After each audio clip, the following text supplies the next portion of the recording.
For over 50 years, a continuous constellation of Defense Support Program satellites has persistently watched over the globe, alerting the U.S. to missile launches, definitively attributing their origin, and indicating their heading. DSP has been the silent sentry at the forefront of preventing nuclear war for over 5 decades. But it was not always so.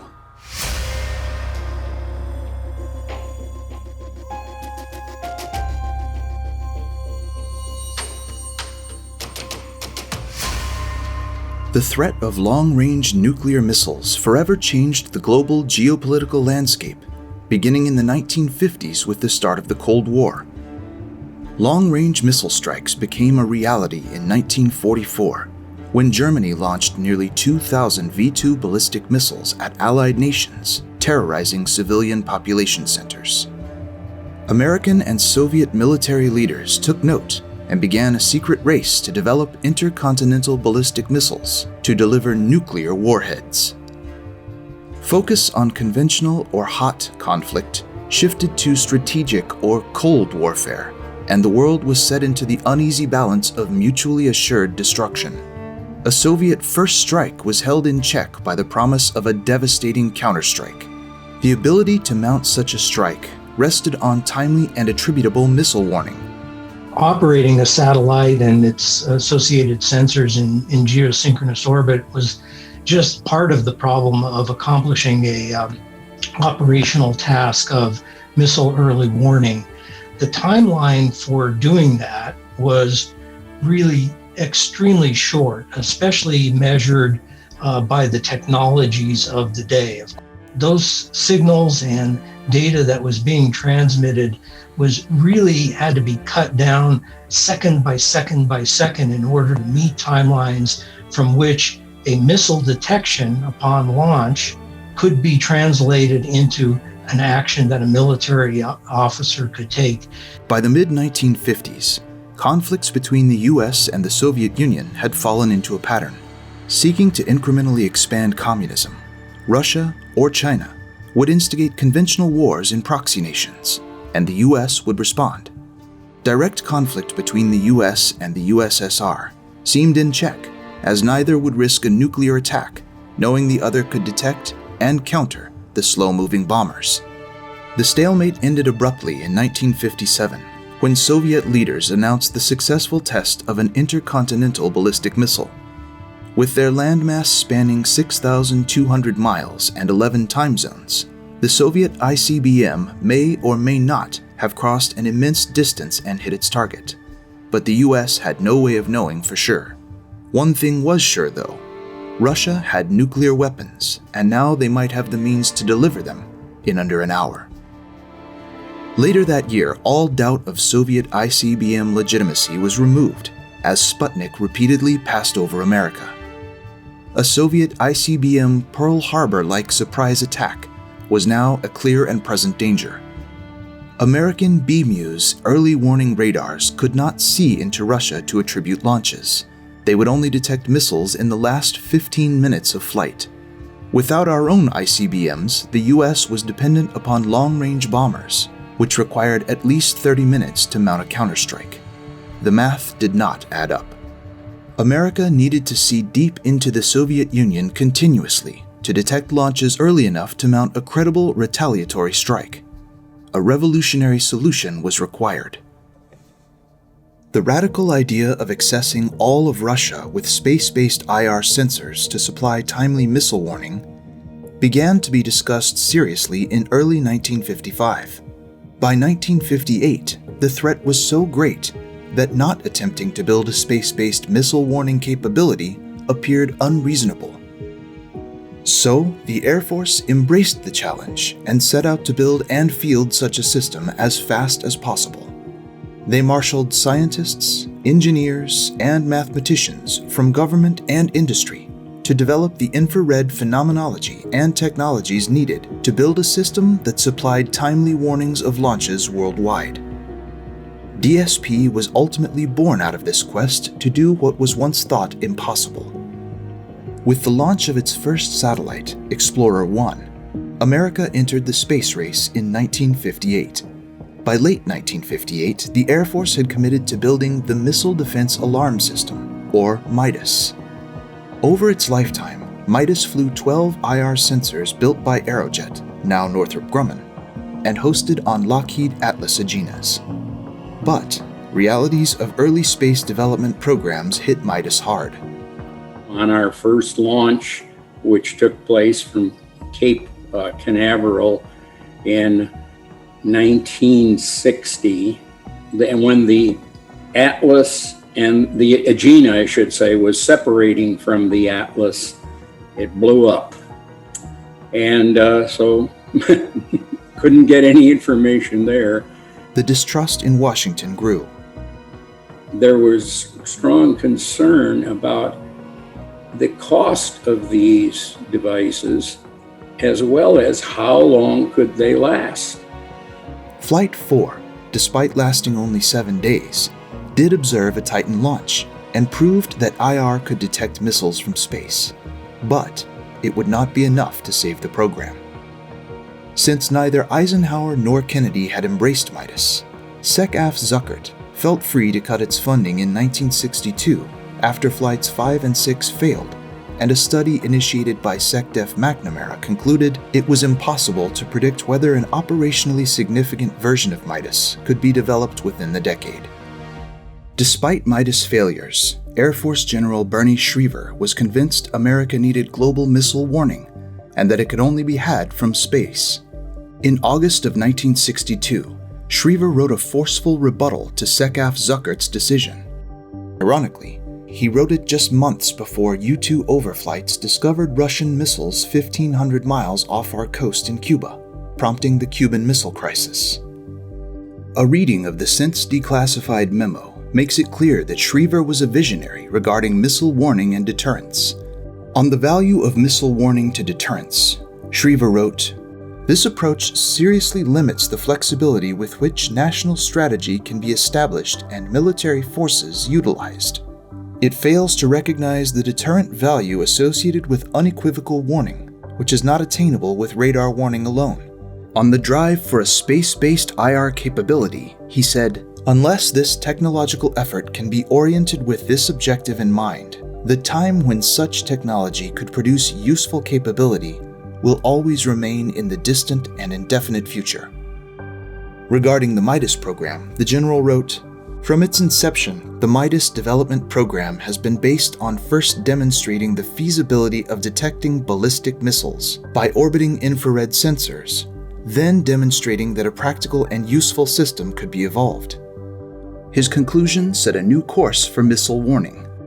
"I strongly recommend that Secretary McNamara be urged to reconsider the approach he has outlined." Schriever's persuasiveness and national outrage over the Cuban Missile Crisis helped get MIDAS funding restored, but the program needed to produce results. Success came in early 1963 when MIDAS 7 detected 10 different ICBM tests during its 6-week mission life. 5 more MIDAS payloads would successfully fly until 1966, when the Air Force decided to move forward with an operational system. This directive committed the nation to an unbelievably fast timeline to reach orbit. MIDAS gave way to the Defense Support Program in early 1967, when the team of TRW and Aerojet was selected to design and build 4 geosynchronous DSP satellites that would provide global persistent missile warning. A key discriminator in the DSP win was its novel spinning design, borrowed from the high-altitude Vela program that TRW was building for the Air Force to monitor nuclear treaty compliance. Vela consisted of pairs of spinning satellites flying in inclined elliptical orbits that featured a 73,000-mile apogee. This is a high orbit. Its apogee is about a third of the way to the moon. The concept puts a reaction wheel fastened to the interior body of the satellite, having equal and opposite momentum to the momentum of the body itself. And that means that the two bodies, when joined together, have zero momentum. And the there takes essentially no energy to change the pointing of that spin axis.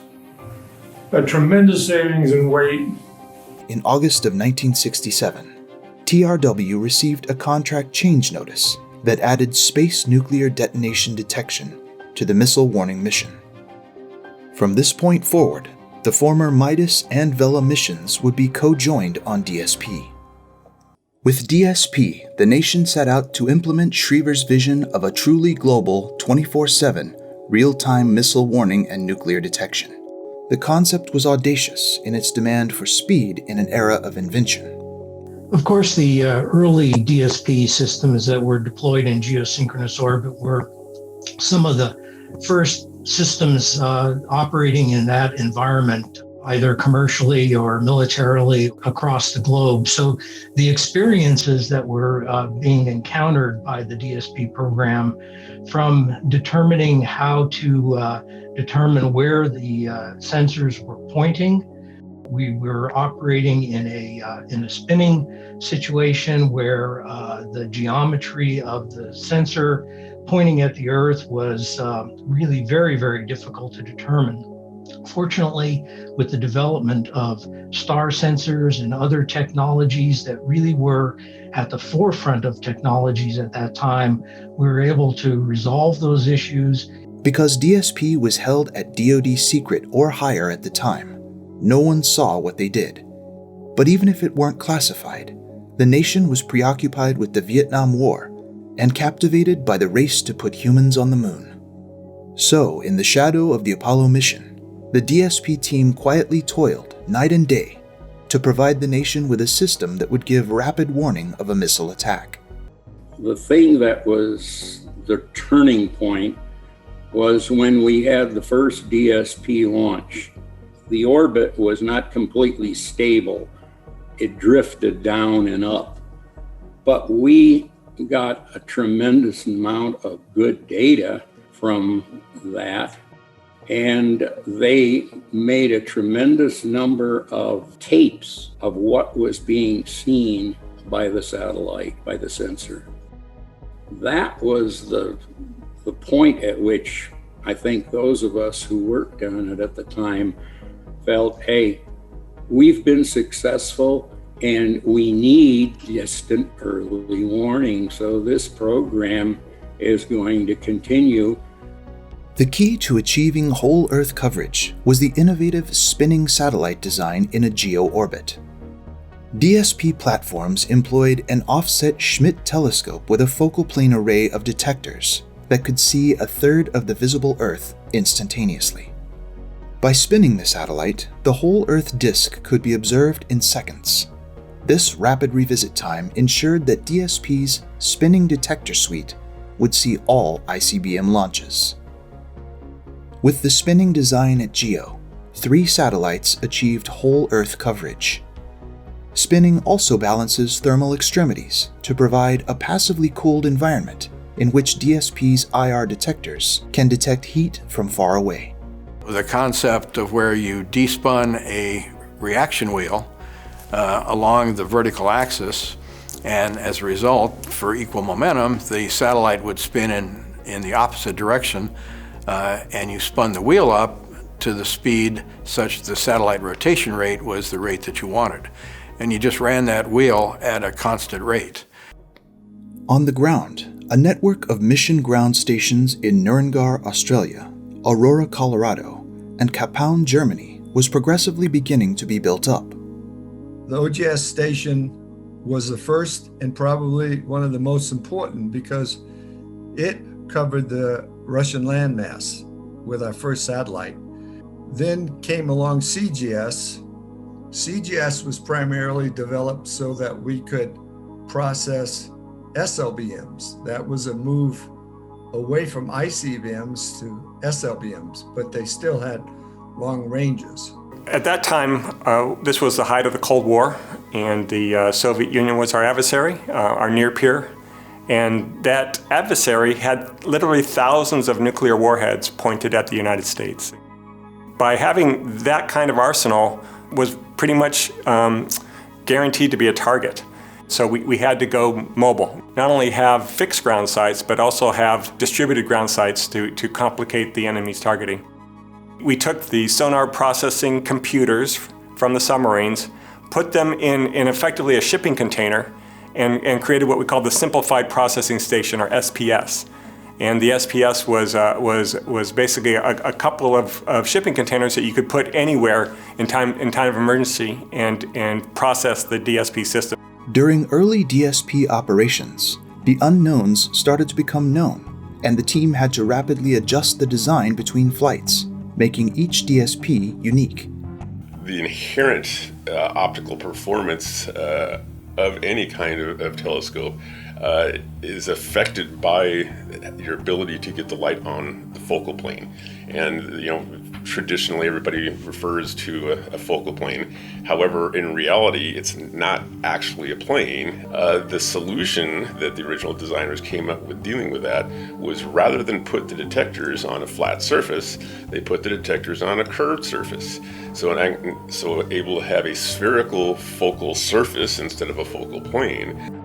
Though DSP's design appeared roughly consistent until Flight 14, lessons learned in Flights 1 through 4 would result in an evolution that yielded greater mission effectiveness and production efficiency with every successive flight.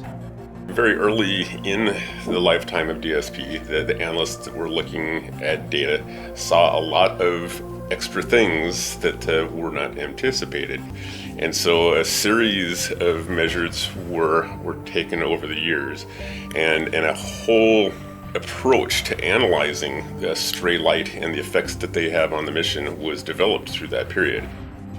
During the period spanning the mid-70s through the early 80s, the Cold War had grown more intense, and the superpowers seemed headed for an eventual confrontation that could end in nuclear war.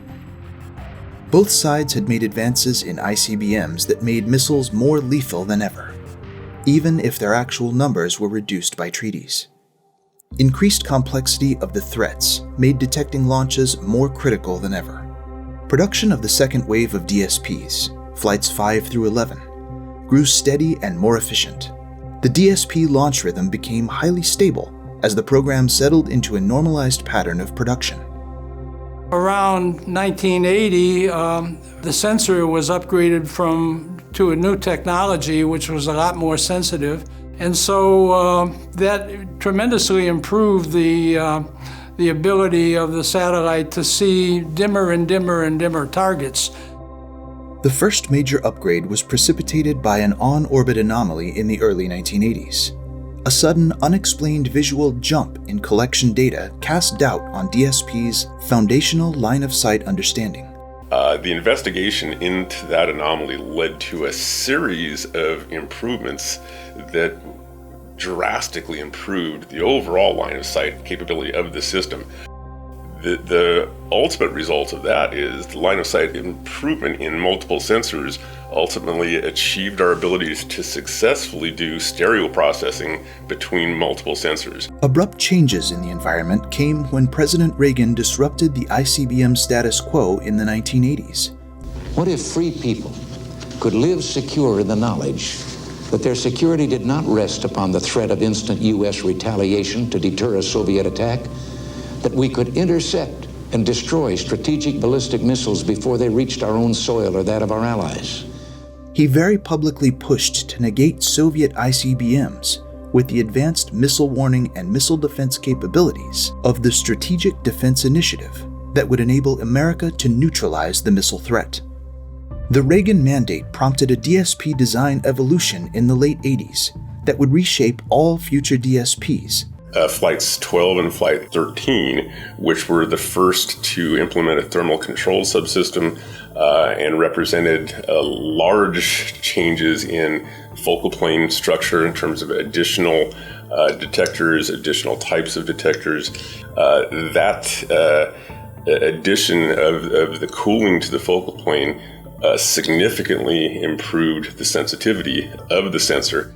The larger DSP satellite had a bigger barrel and therefore could accommodate more solar cells, and we were able then to increase the power dramatically. But while DSP kept silent watch, the world was about to undergo one of the most dramatic periods of geopolitical change ever. With tensions running high between the US and the USSR in the late 80s, Reagan invited Gorbachev to visit the US to talk about nuclear weapons. While Gorbachev was in the US, Reagan revealed elements of America's defense capabilities, including DSP. With this reality check, Gorbachev knew that what he'd seen could not be matched by the USSR, and that changed everything. I spent the lion's share of my life taking down the Soviet Union, working right here at this company. One of the points of pride that we had is DSP. It was so important for giving us early warning, and the Russians saw that we had this early warning capability. It kept the peace. It really kept the peace. If you stop and you think about the doctrine of mutually assured destruction, that in and of itself drove unprecedented spending on both sides in our nuclear arsenals and a whole lot of uncertainty in the world. But I think the difference was for the United States is that we had a system like the Defense Support Program that was always watching with that unblinking eye that the Russians knew that they could not launch in an unattributed manner. The breakup of the USSR caused leaders around the world to question what the new order would be. Would America sit back and stay off the global stage as its communist nemesis imploded? Saddam Hussein, the president of Iraq, chose to test the new order in August of 1990 by invading neighboring Kuwait and taking their oil resources. Even though the Cold War was over, the Russians were selling missiles to Iran, Iraq, and North Korea.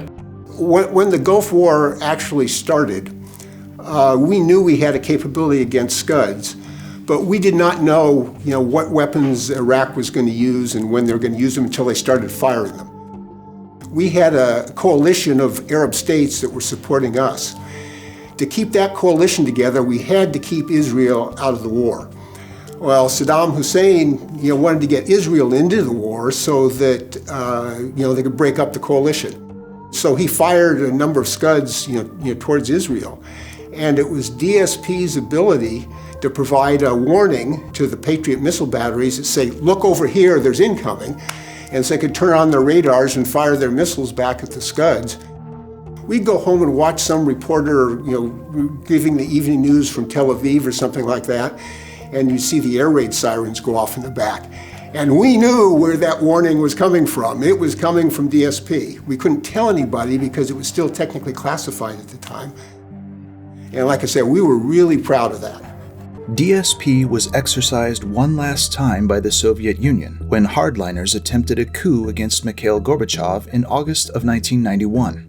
Not knowing who was in control of the Russian nuclear arsenal, the US went on high alert. We got the message, taxi into position and hold. We hadn't taxied fully loaded nuclear bombers in nearly 30 years. And we sat there for 8 hours with the engines running on these fully loaded nuclear bombers. And the reason we did that is because during this August coup, they couldn't identify where the football was. So the DSP satellites at that point had immediately swung in and began imaging the Soviet Union. And what they were looking for was an indication of any potential launch. We were basically getting updates every 12 to 15 minutes from the DSP constellation, real time, to see, are we looking at a missile launch?